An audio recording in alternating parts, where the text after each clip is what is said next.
ಕರ್ನಾಟಕದ ಅತ್ಯಂತ ಹಳೆಯ ಐತಿಹಾಸಿಕ ಪಟ್ಟಣವಾಗಿದ್ದು ಇದು ಉತ್ತರ ಕನ್ನಡ ಜಿಲ್ಲೆಯಲ್ಲಿದೆ. ಇದು ಕದಂಬ ರಾಜವಂಶದ ರಾಜಧಾನಿಯಾಗಿದ್ದು ಕನ್ನಡ ಸಾಹಿತ್ಯ ಮತ್ತು ಸಂಸ್ಕೃತಿಯ ತೊಟ್ಟಿಲೆಂದು ಪರಿಗಣಿಸಲಾಗಿದೆ. ಪ್ರಸಿದ್ಧ ಮಧುಕೇಶ್ವರ ದೇವಾಲಯ, ಕದಂಬೋತ್ಸವ ಮತ್ತು ವರದಾ ನದಿಯ ತೀರಕ್ಕೆ ಇದು ಹೆಸರುವಾಸಿಯಾಗಿದೆ. ಬನವಾಸಿಯ ಪ್ರಮುಖ ಅಂಶಗಳು. ಇದರ ಇತಿಹಾಸ. ಬನವಾಸಿ ಕದಂಬರ ಕ್ರಿಸ್ತ ಶತಕ 4ನೇ ಶತಮಾನ ಅಂದರೆ ಮೊದಲ ರಾಜಧಾನಿ. ಇದರ ಸಾಹಿತ್ಯದ ಮಹತ್ವ. ಕನ್ನಡದ ಆದಿಕವಿ ಪಂಪನು ಬನವಾಸಿಯನ್ನು ಬನವಾಸಿ ದೇಶ ಎಂದು ಹೊಗಳಿದ್ದಾನೆ. ಇಲ್ಲಿನ ಮಧುಕೇಶ್ವರ ದೇವಾಲಯ ಇದು 9ನೇ ಶತಮಾನದ ಪ್ರಸಿದ್ಧ ದೇವಾಲಯವಾಗಿದ್ದು ಉತ್ತಮ ವಾಸ್ತುಶಿಲ್ಪಕ್ಕೆ ಹೆಸರುವಾಸಿಯಾಗಿದೆ. ಇಲ್ಲಿ ಕದಂಬೋತ್ಸವ ಪ್ರತಿ ವರ್ಷ ನಡೆಯುವ ಸಾಂಸ್ಕೃತಿಕ ಉತ್ಸವವಾಗಿದೆ. ಇದು ಉತ್ತರ ಕನ್ನಡ ಜಿಲ್ಲೆಯ ಸಿರಸಿ ತಾಲೂಕಿನಲ್ಲಿದೆ.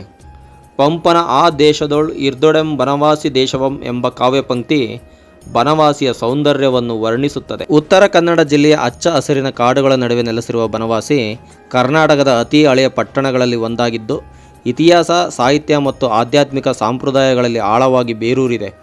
ಇದು ಒಂದು ಕಾಲದಲ್ಲಿ ಕದಂಬ ರಾಜವಂಶದ ರಾಜಧಾನಿಯಾಗಿತ್ತು. ಕರ್ನಾಟಕದಿಂದ ಆಳ್ವಿಕೆ ನಡೆಸಿದ ಮತ್ತು ಕನ್ನಡವನ್ನು ಆಡಳಿತ ಭಾಷೆಯಾಗಿ ಬಳಸಿದ ಮೊದಲ ರಾಜ ಮನೆತನವಿದು. ಸಾಂಸ್ಕೃತಿಕ ಮತ್ತು ರಾಜಕೀಯ ಕೇಂದ್ರವಾಗಿ ಪಟ್ಟಣದ ಪರಂಪರೆಯು ಅದರ ಪವಿತ್ರ ದೇವಾಲಯಗಳು ಮತ್ತು ಸಾಂಪ್ರದಾಯಿಕ ಕಲಾ ಪ್ರಕಾರಗಳಲ್ಲಿ ಇಂದಿಗೂ ಪ್ರತಿಧ್ವನಿಸುತ್ತದೆ. ಬನವಾಸಿಯ ಹೃದಯ ಭಾಗದಲ್ಲಿ ಮಧುಕೇಶ್ವರ ದೇವಾಲಯವಿದೆ. ಇದು ಶಿವನಿಗೆ ಸಮರ್ಪಿತವಾದ ಆರಂಭಿಕ ಚಾಲುಕ್ಯರ ವಾಸ್ತುಶಿಲ್ಪದ ಒಂದು ಮೇರುಕೃತಿಯಾಗಿದೆ. 9ನೇ ಶತಮಾನದಲ್ಲಿ ನಿರ್ಮಿಸಲಾದ ಈ ದೇವಾಲಯವು ಅತಿ ಸುಂದರವಾದ ಕೆತ್ತನೆಗಳು, ಜೇನು ಬಣ್ಣದ ಲಿಂಗ ಮತ್ತು ಶತಮಾನಗಳ ಹಿಂದಕ್ಕೆ ನಿಮ್ಮನ್ನು ಕರೆದೊಯ್ಯುವ ಪ್ರಶಾಂತ ಆಧ್ಯಾತ್ಮಿಕ ವಾತಾವರಣವನ್ನು ಹೊಂದಿದೆ. ಪಟ್ಟಣವು ಒಂದು ದೊಡ್ಡ ಕೆರೆ ಮತ್ತು ಪ್ರಾಚೀನ ದೇವಾಲಯಗಳನ್ನು ಸಹ ಒಳಗೊಂಡಿದ್ದು ಇದು ಶಾಸ್ತ್ರೀಯ ಕಾಲದಲ್ಲಿ ಅದರ ಮಹತ್ವವನ್ನು ಸೂಚಿಸುತ್ತದೆ. ಬನವಾಸಿ ಕನ್ನಡ ಸಾಹಿತ್ಯದ ವಿಕಾಸದೊಂದಿಗೆ ನಿಕಟ ಸಂಬಂಧ ಹೊಂದಿದೆ.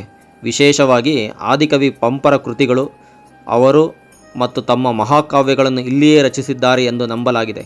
ರಾಜ್ಯಾದ್ಯಂತ ಬರಹಗಾರರು, ಸಂಗೀತಗಾರರು ಮತ್ತು ನೃತ್ಯಗಾರರನ್ನು ಒಟ್ಟುಗೂಡಿಸುವ ವಾರ್ಷಿಕ ಉತ್ಸವವಾದ ಕದಂಬೋತ್ಸವ ಮೂಲಕ ಪಟ್ಟಣವು ತನ್ನ ಸಾಹಿತ್ಯಿಕ ಪರಂಪರೆಯನ್ನು ಇಂದಿಗೂ ಆಚರಿಸುತ್ತದೆ.